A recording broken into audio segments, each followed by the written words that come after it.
আসসালামু আলাইকুম। কেমন আছেন আপনারা সবাই? আশা করি আল্লাহ পাকের অশেষ রহমতে সবাই অনেক ভালো আছেন এবং সুস্থ আছেন। আমরাও আলহামদুলিল্লাহ ভালো আছি। নতুন একটি ভিডিও দেখার আমন্ত্রণ জানিয়ে আমি মিথিলা পুরো সময়টুকু জুড়ে থাকছি আপনাদের সঙ্গে। শাশুড়ি আম্মু খুবই অসুস্থ, এজন্য সে বিছানায় পড়ে আছে। আর সংসারের দায়িত্ব মোটামুটি এখন আমার কাঁধে। এজন্য সকাল সকাল রান্নাবান্না করতে লেগে গিয়েছি। এমনি সময় শাশুড়ি আম্মুই আসলে সকালে রান্না করেন, আর আমি দেখা যায় কাপড় চোপড় আগে কাচতে বসে যাই। তো এখন যেহেতু সে অসুস্থ, অফিসে ছুটি নিয়েছে সে, এজন্য সব কিছু আমিই করছি। আর আপাতত এখন কাজের মহিলা নাই, তবে দু একদিনের মধ্যে আসার কথা আছে, দেখা যাক কি হয়। তো সকাল সকাল রান্নাবান্না করে নিলে আমাদের পক্ষে ভালো, না হলে দেখা যায় মেয়েটা উঠে গেলে আবার ঝামেলা শুরু করে দেয়। এমনিতেও রান্নার মধ্যে বেশ এক দুইবার ওঠে, আবার ওর আব্বু দেখা যায় ঘুম পাড়িয়ে দেয়, না হলে অনেক সময় আমাকেই যাওয়া লাগে। তো এই আর কি, ধীরে সুস্থে একবার ওকে সামলে এভাবে আর কি রান্নাবান্না করে নিচ্ছি। রান্নাবান্না করা আসলে একটা শখের ব্যাপার, আবার অনেক সময় প্রয়োজনের তাগিদে করতে হয়। প্রয়োজনেই সবাই করে, তবে অনেকে আছে যেটা শখ হিসেবে নেয়। রান্নাবান্না করতে ভালো লাগে, আমারও আসলে সেরকমই। রান্নাবান্না করতে আমার অনেক ভালো লাগে, কিন্তু সকালবেলাটা দেখা যায় আমি করে উঠতে পারি না, কারণ আমার ঘুমাতে ঘুমাতে অনেক দেরি হয়ে যায় রাতে। আবার দুপুরবেলা আমি একটু রেস্ট নিতে পারি না, ঘুমের একটা ঘাটতি থেকে যায়। তো সকালে দেখা যায় ওভাবে খুব সকালে উঠে রান্না করাটা আমার জন্য অনেক কষ্টকর হয়ে যায়। তবে এখন যেহেতু শাশুড়ি আম্মু অসুস্থ, এটুকু আমার দায়িত্ব, এটা আমাকে করতে হবে। তো এটা কিন্তু আমি খুব ভালো লাগার সাথেই করছি। আর রান্নাবান্না করতে আমার এমনিতেও ভালো লাগে, যদি মেয়েটা না জ্বালাই তখন দেখা যায় রিল্যাক্সের সাথে সব করতে পারি। আর ও যখন জ্বালানো শুরু করে তখন সব কিছুই আসলে মানে জীবনের উপর দিয়ে উঠে যায়। তো যাই হোক, আজকে রান্না করব হচ্ছে মুড়ো ঘন্ট যেটাকে বলে। আমরা আঞ্চলিক ভাষায় তো মুড়ি ঘন্ট বলি, কিন্তু শুদ্ধ ভাষায় হচ্ছে মুড়ো ঘন্ট। যাই হোক, তো মুড়ো ঘন্ট রান্না করব, এজন্য মুগের ডাল তো আগে থেকে ধুয়ে নিয়েছি। আর আমি সবসময় মুড়ো ঘন্টটা এভাবে হাতে মেখে রান্না করি। আমার কাছে কেন যেন মনে হয় টেস্টটা এমনি রান্নার থেকে অনেক বেশি ভালো আসে। আসলে এক একজনের এক এক রকম অপিনিয়ন আর কি। তবে এই রকম রান্নাটা আমি শিখেছি আমার আম্মুর কাছ থেকে।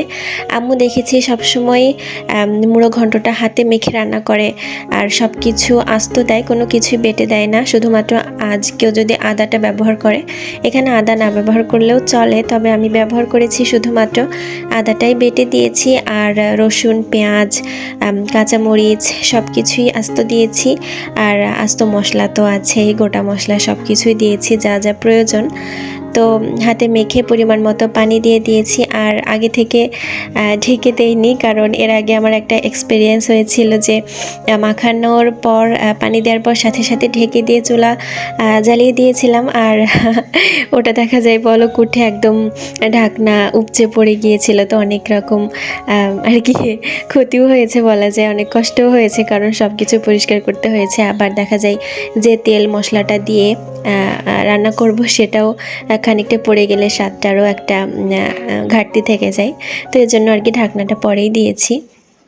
আর এখন হচ্ছে প্রেশার কুকারের ভাতটা রাইস কুকারের বাটিতে ঢেলে নিচ্ছে। আমরা এভাবেই ভাতটা রান্না করি। আমার শ্বশুর শাশুড়ি প্রেশার কুকারের ভাত খেয়ে অভ্যস্ত, তো ওনারা রাইস কুকারে রান্না ভাত খেতে পারেন না। আর যেহেতু সকালবেলা রান্না করে আমরা দুপুর পর্যন্ত ভাতটা খাই, এজন্য আর কি রাইস কুকারের বাটিতে ভাতটা ঢেলে আমরা রাইস কুকারের সুইচটা দিয়ে রাখি যাতে ভাতটা গরম থাকে। তো এই আর কি টুকটাক করে রান্নাবান্না করছি আর আপনাদের সাথে গল্প করছি। নতুন রকমের একটা ভালো লাগা কাজ করছে আসলে। সব মিলিয়ে সংসার যে এখন আমার মতো করে চলছে, এটার জন্য অনেক বেশি ভালো লাগা কাজ করছে। সেই সাথে নিজেকে অনেক বেশি দায়িত্বশীলও মনে হচ্ছে। সব মিলিয়ে অন্যরকম একটা অনুভূতি কাজ করছে আর কি। আলহামদুলিল্লাহ রান্না বান্না কমপ্লিট, মোটামুটি টাইমের মধ্যে রান্না কমপ্লিট হয়ে গিয়েছে। আজকে করেছি মুড়ো ঘন্ট আর পেঁপে ঘন্ট, 2 ঘন্ট একসাথে। যদিও দুটাই ঘন্ট, তবে মুড়ো ঘন্ট ঘন্ট বললেই তো ঘন্ট না, ওটার মধ্যে মাছের মাথা আছে, দামি একটা খাবার। আর পেঁপে ঘন্ট তো স্বাস্থ্যের জন্য খুবই উপকারী। তো রান্নাবান্না কমপ্লিট, যে যার মতো খাওয়া দাওয়া করে নিয়েছে, বাচ্চাদেরকেও খাইয়ে নিয়েছি। রান্নাবান্না করার পর দেখা যায় নিজের আর ওভাবে খেতে ইচ্ছা করে না, তো আমি কোনো রকমে খেয়েছি বাচ্চাদের সাথে। এরপরে আমি চলে এসেছি গাছের যত্ন নিতে। ইদানিং আমার গাছ লাগানোর প্রতি এত শখ হয়েছে, জানি না কেন। তো তার জন্য আমি 3-4টা গাছও কিনেছি, অল্প অল্প করে আর কি শুরু করছি, দেখা যাক শেষ পর্যন্ত কোথায় যেয়ে দাঁড়াই। তো যে গাছগুলো কিনেছি ওগুলো আর কি পানি দিচ্ছিলাম। এখনও আমি টবে লাগাইনি, টবে লাগাবো, যেহেতু মাটি অ্যারেঞ্জ করার একটা ব্যাপার আছে। আর আমি তো সারাদিন বাইরেই থাকি, যারা আমার ভিডিও দেখেন তারা তো জানেন। তো সময় করে ইনশাআল্লাহ টবে গাছগুলা ট্রান্সফার করে দিব, সে পর্যন্ত এভাবেই রেখে আর কি যত্ন নিচ্ছি।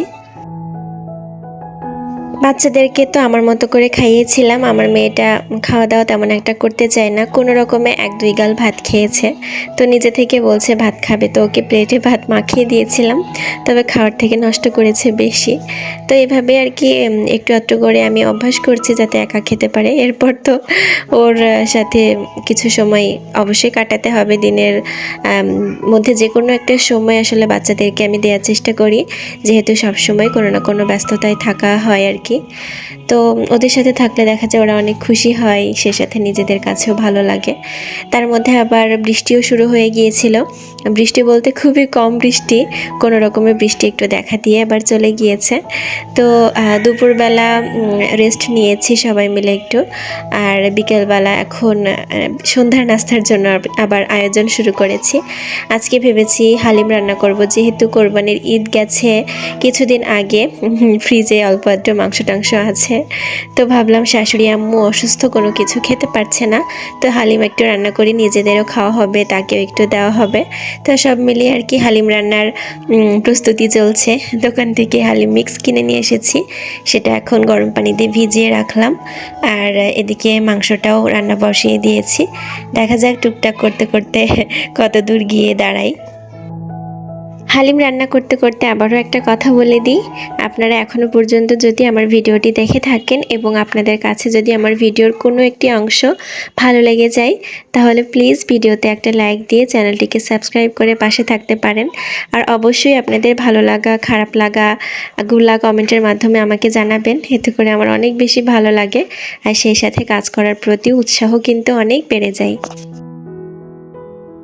হালিম রান্না করতে করতে বাদ রেখে চলে এসেছি আবার নার্সারিতে। আমাদের বাড়িওয়ালা আন্টি আমার গাছ কেনা দেখে সে বলেছে আমিও কিছু গাছ কিনবো, তাহলে আমার সাথে চলো। তো আন্টিকে সাথে করে নিয়ে নার্সারিতে চলে এসেছি, আমি যেখান থেকে গাছগুলা কিনে নিয়ে গিয়েছিলাম। তো আন্টির পছন্দ মতো গাছ কিনছে, আর আমি এদিকে আমার কাজ করছি, ভিডিও করে নিচ্ছি। তো এখন যেহেতু ব্লগ করি, যেখানেই যাই দেখি, চেষ্টা করি আর কি একটু একটু করে ভিডিও করার জন্য, আপনাদের সাথে শেয়ার করার জন্য। এটা কিন্তু একরকম যেমন কাজের খাতায় যোগ হয়, অন্যদিকে ভালো লাগার খাতায়ও যোগ হয়।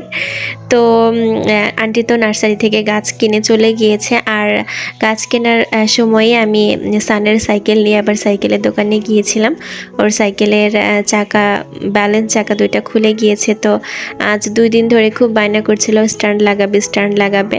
তো ওর সাইকেলের স্ট্যান্ড লাগানোটাও হলো, ওইদিকে আন্টির গাছ কেনাও হলো। সাথে কিন্তু আমিও একটা গাছ কিনে নিয়ে এসেছি, পরবর্তী ভিডিওতে ইনশাল্লাহ আপনাদের সাথে শেয়ার করব। তো বাসায় এসে হালিম রান্নাটা কমপ্লিট করেছি, আর এখন ছেলে মেয়ে হাজব্যান্ড সবাইকে নিয়ে বসেছি হালিম খেতে। আর শ্বশুর শাশুড়ি দুজনকে আগে দিয়ে এসেছি গরম গরম, যাতে ওনারা শান্তি করে খেতে পারেন। তো এদিকে দেখেন আমার মেয়েটা তো নিজে নিজে বসে গিয়েছে হালিম খেতে, খাবে তো না, শুধু নষ্ট করবে আর আমাকে কষ্ট দিবে, এটাই হচ্ছে ওর কাজ। তো ওর কাজও করবে, আমাকে আমার কাজ করতে হবে, এটাই নিয়ম। তো রাতে রান্নাবান্না ছিল, রান্নাবান্নাও কমপ্লিট করেছি আলহামদুলিল্লাহ। বেশি রান্নাবান্না আজকে ছিল না, মাংস রান্না ছিল, ওটা গরম করেছি, ডাল ছিল গরম করেছি, আর ভাত রান্না করেছি। এই তো রাতের খাবার দাবারও মোটামুটি আয়োজন করা হয়ে গিয়েছে। আর শ্বশুর আব্বু দুপুরবেলা গ্রাম থেকে কলা নিয়ে এসেছিল, আমাদের গাছের কলা। তো ওগুলা তো ওভাবে ব্যাগের মধ্যে রেখে দিলে দেখা যাবে একদম থেতলে যাবে আর নষ্ট হয়ে যাবে। তো ওগুলা আর কি ঝুড়িতে বের করে নিচ্ছিলাম। সংসারের কাজ আসলে একরকম চলমান প্রক্রিয়া, যে প্রক্রিয়ার কোনো শেষ নেই, চলতেই থাকে চলতেই থাকে। যত চোখ বুজে থাকি ততই যেন মনে হয় সামনে কাজ আর কাজ। তো শুধু কাজকে প্রাধান্য দিলেই তো হবে না, জীবনটাকেও এনজয় করতে হবে, বিরতি নিতে হবে, আবার কাজ করতে হবে, ভালোবাসা ভালো লাগা দিয়ে কাজ করা উচিত। তবে কাজকেই যে শুধু জীবন মনে করব এটা কিন্তু ঠিক না, তাহলে দেখা যায় অধৈর্য চলে আসে, একটা ক্লান্তি চলে আসে, ভালো লাগে না আর। এজন্য অবশ্যই কাজ করতে হবে ভালো লাগা নিয়ে, তবে বিরতি দিয়ে নিজেকে সময় দিয়ে, এতে করে দেখা যাবে নিজেও একটা সময় পাওয়া যাবে আর কাজের প্রতিও কোনো অনীহা আসবে না। তো যাই হোক, আমি কাজ করতে থাকি, বাচ্চাদের সাথে খেলাধুলা করতে থাকি, এরই মাঝে আপনাদের মাঝ থেকেও বিদায় নিয়ে নিই। সবাই ভালো থাকবেন, নতুন কোনো ভিডিও নিয়ে আবারও আপনাদের মাঝে হাজির হয়ে যাব। আল্লাহ হাফেজ, আসসালামু আলাইকুম।